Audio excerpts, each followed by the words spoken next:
let's do some petty revenge.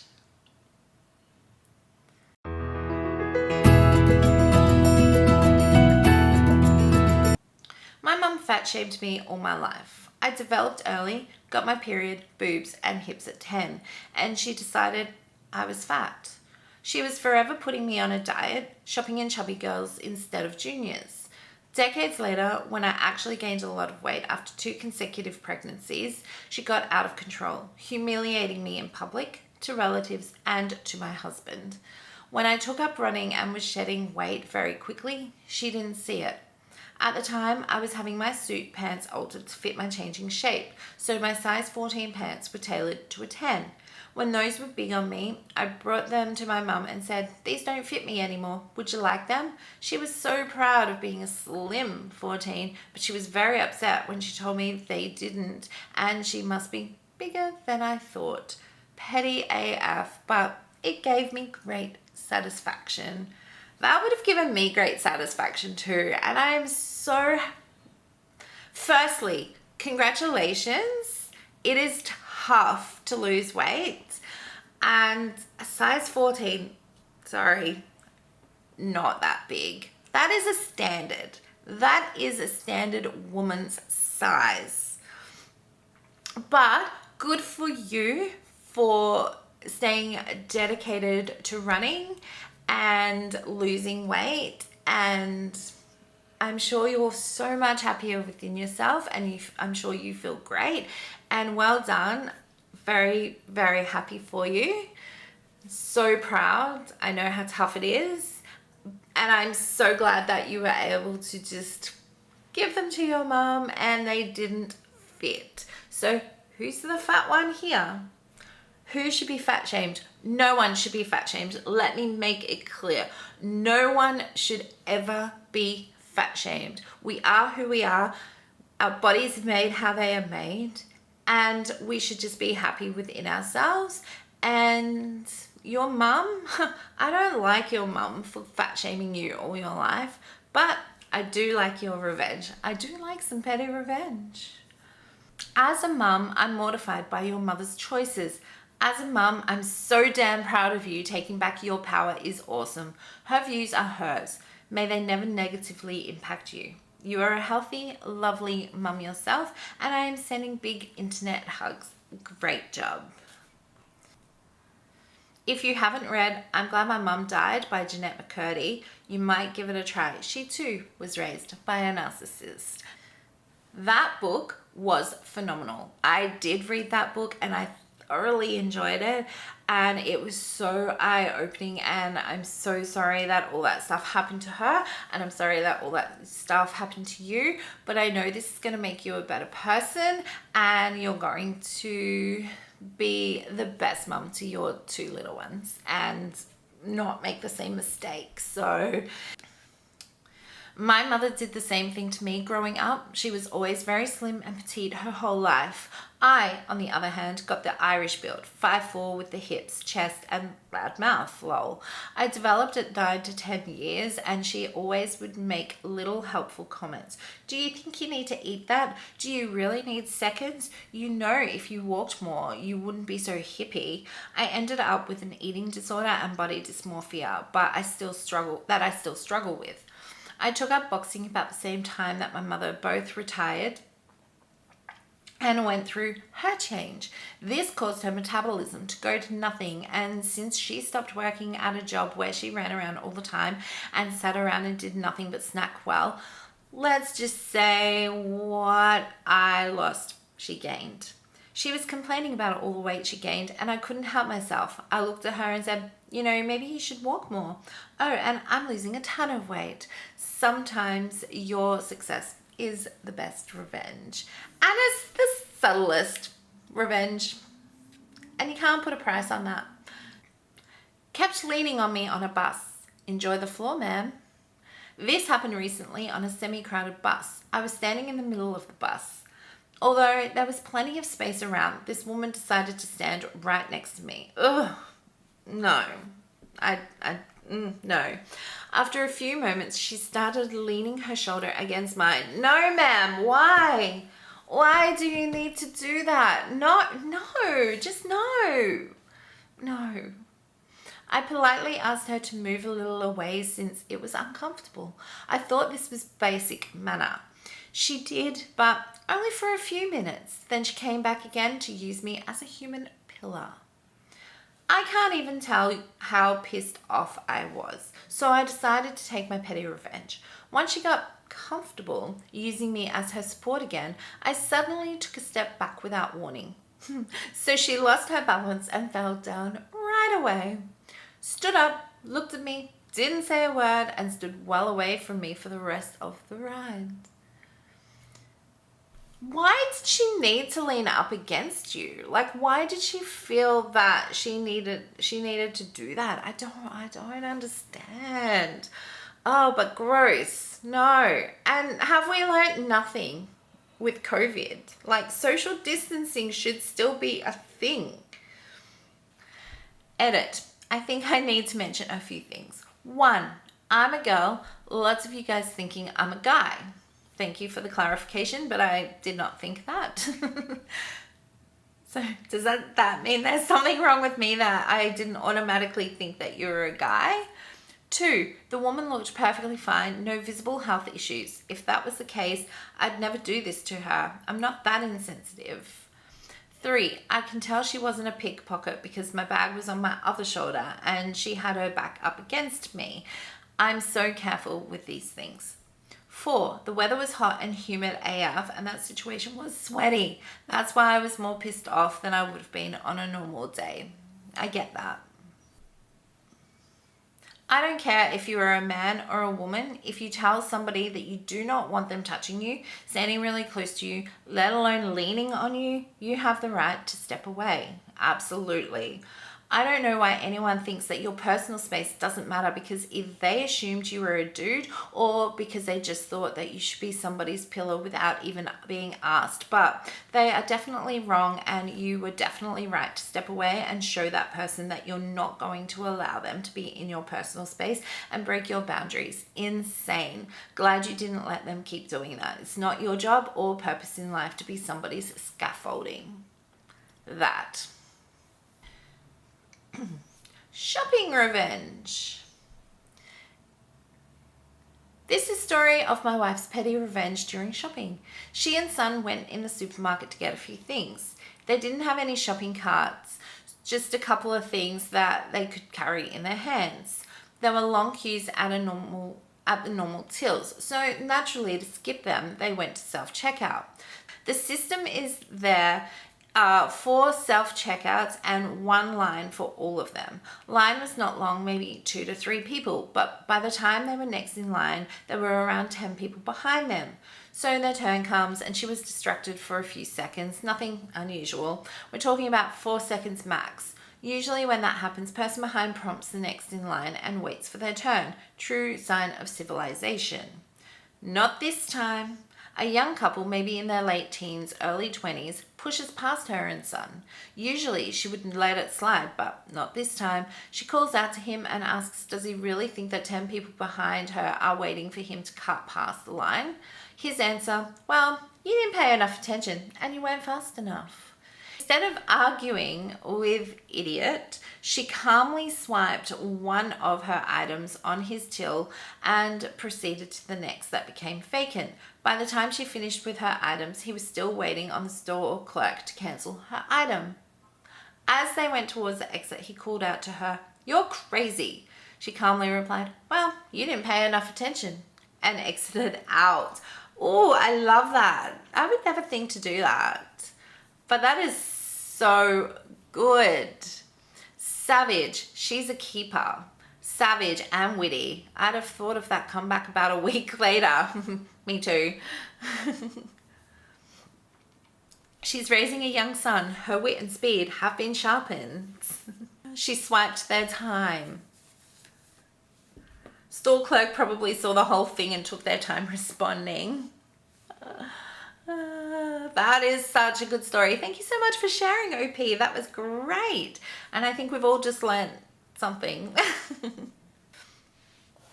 An impatient customer wastes his time. Many, many years ago, I worked at a grocery store.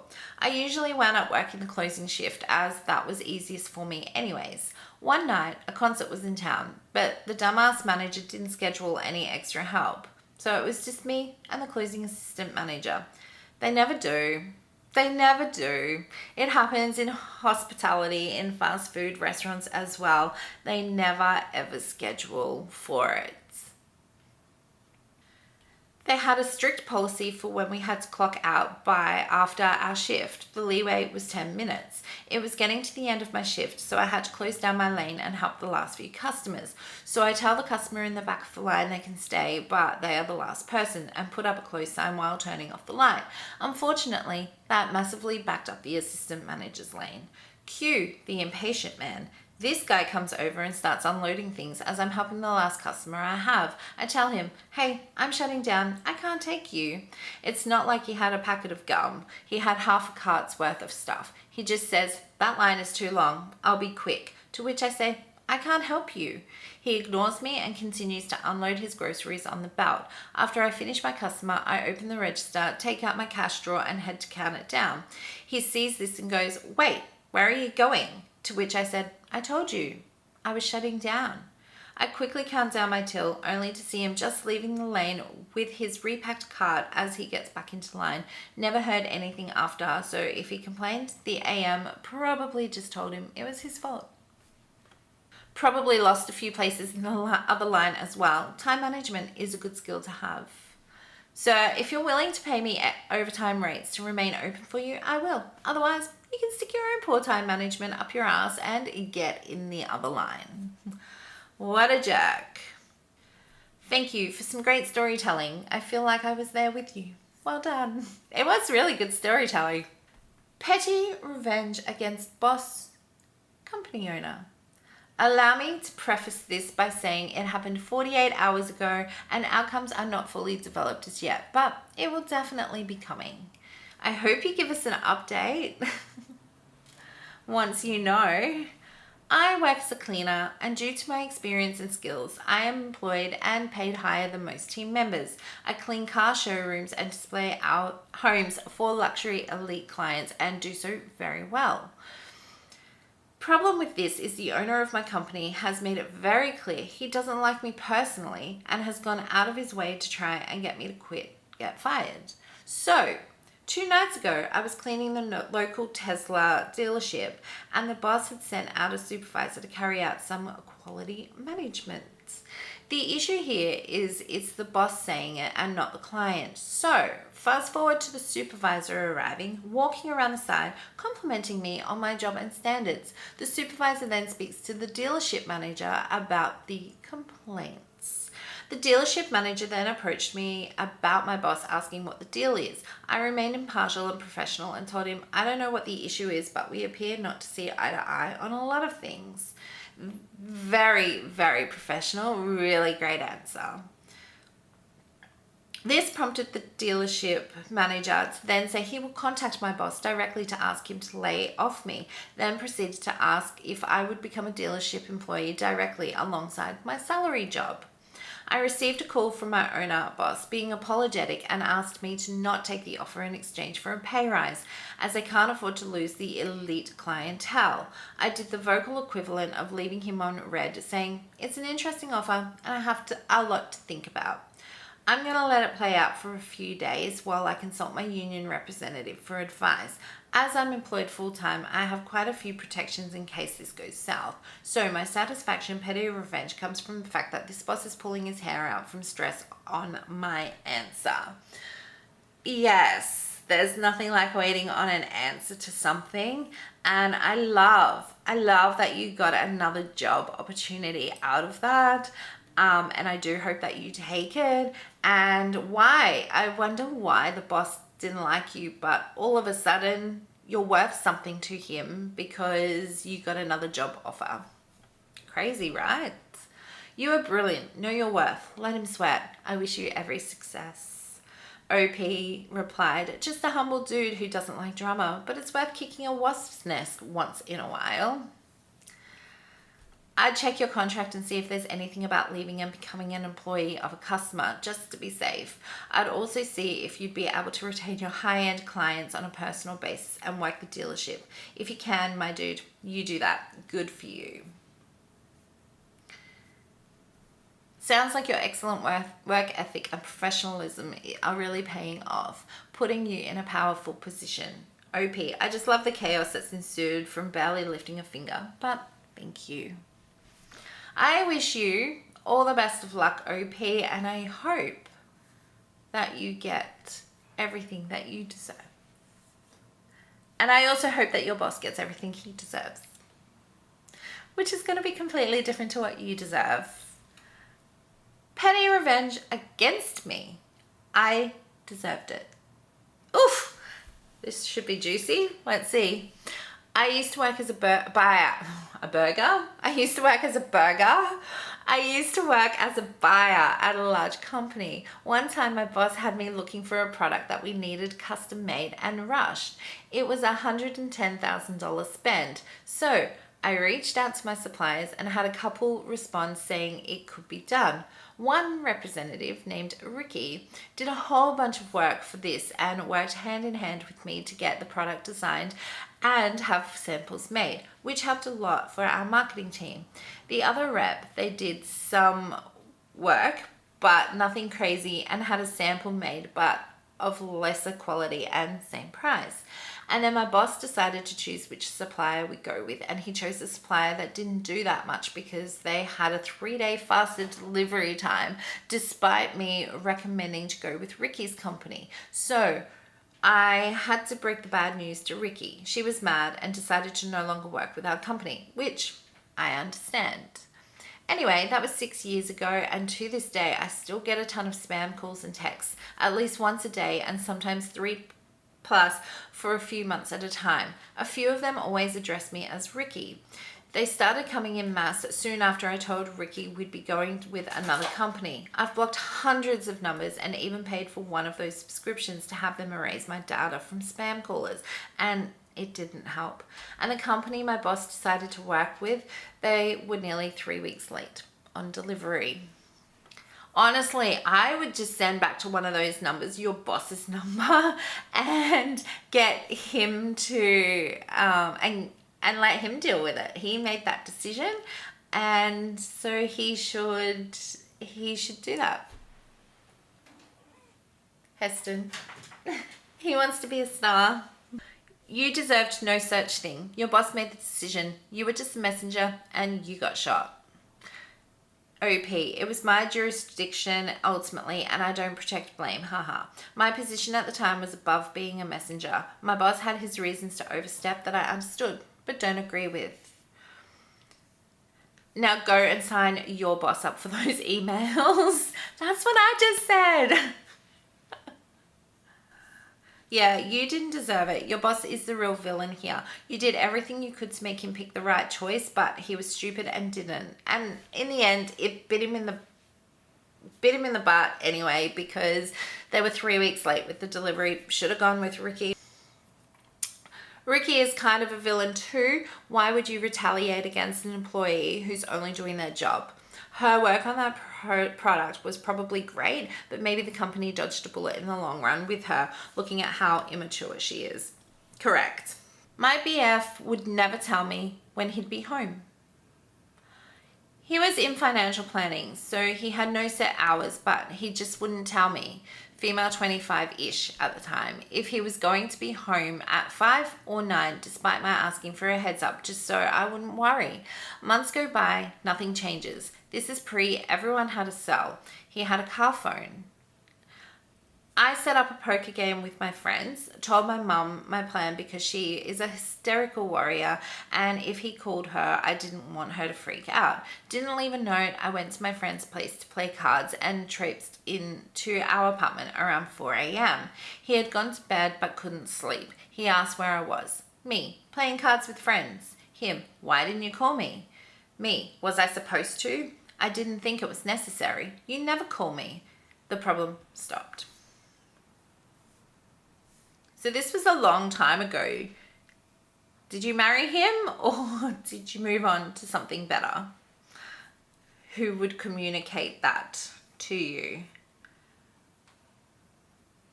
Like, this is why I have a tracking app on my phone that always lets my hubby know where I am. I can always track his location too, but since he doesn't really leave the house, it's not really relevant.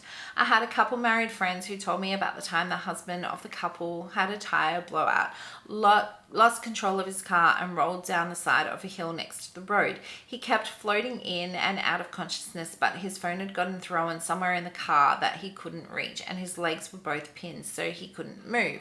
Because it wasn't a heavily trafficked road and no other cars had been involved, no one knew where he was or that he'd even been in an accident.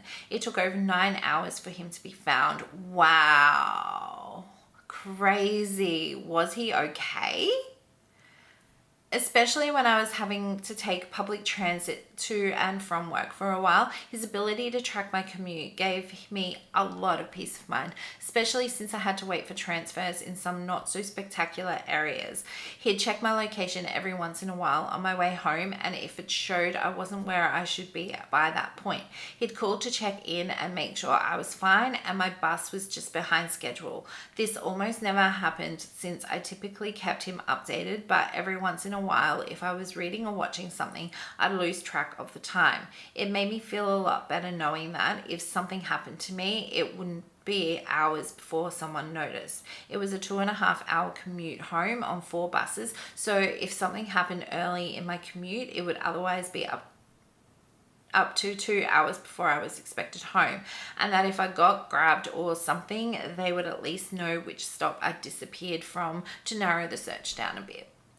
I always call my father because he lives in my house with me, and so I will always call him when I'm leaving work or anywhere, and that way if he knows where I'm coming from and he knows what time I left, so he knows that if I'm not home within a certain time frame, he knows that something has potentially happened to me, and he knows what route I use. And so if if I'm not home by the time I should be home, he can just jump in the car and then go. I always have that backup, which makes me feel a little bit better, so that I'm not going to be out there stuck. Touch wood, nothing has happened yet. Hours, but I really want to know, was your friend okay? Was he okay? Like, yeah, wow. That's all we have time for today. If you enjoyed this video, please like and subscribe. I really would appreciate it. And I'll see you in the next one.